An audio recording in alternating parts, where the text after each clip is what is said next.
Okay, so let's have a look at the first step. This is to get our setup for picking up a card. So you can see on the table, we have a vertical card that we're going to um, pick up.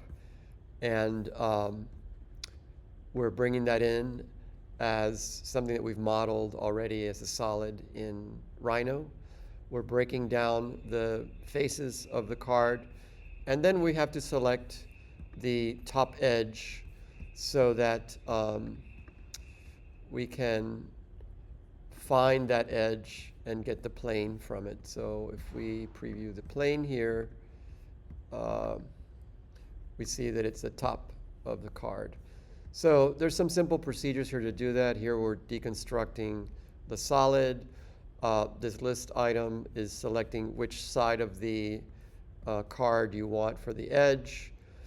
The area component is handy because it gives you a point in the middle of something, like the middle of a surface. So once you grab the edge of the card, you can get its centroid.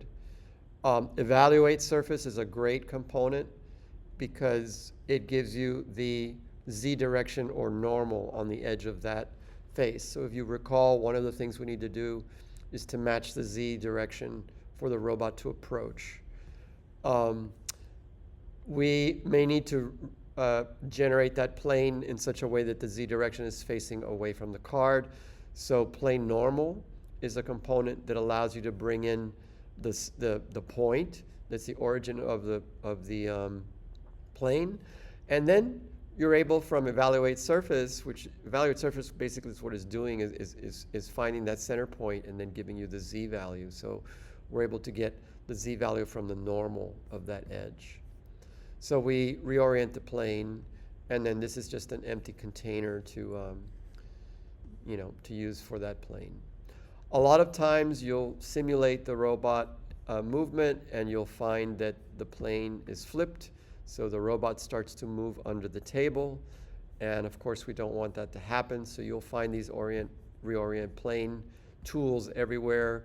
And usually you don't have to mess with these. You can leave them alone.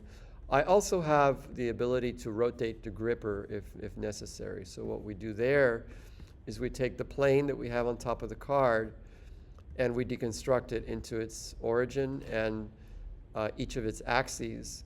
So if you rotate the plane around the z-axis, then basically you're deciding the way that the gripper is going to come and grab the card by rotating it.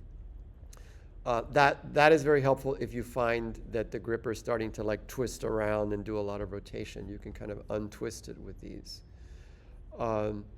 They are determined by the degrees of rotation, so you have to make sure that you open the component option and check degrees for your slider.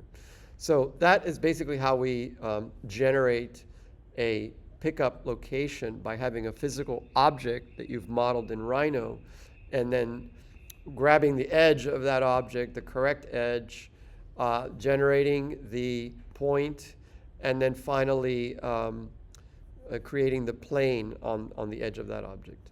So that's a very necessary kind of procedure to learn.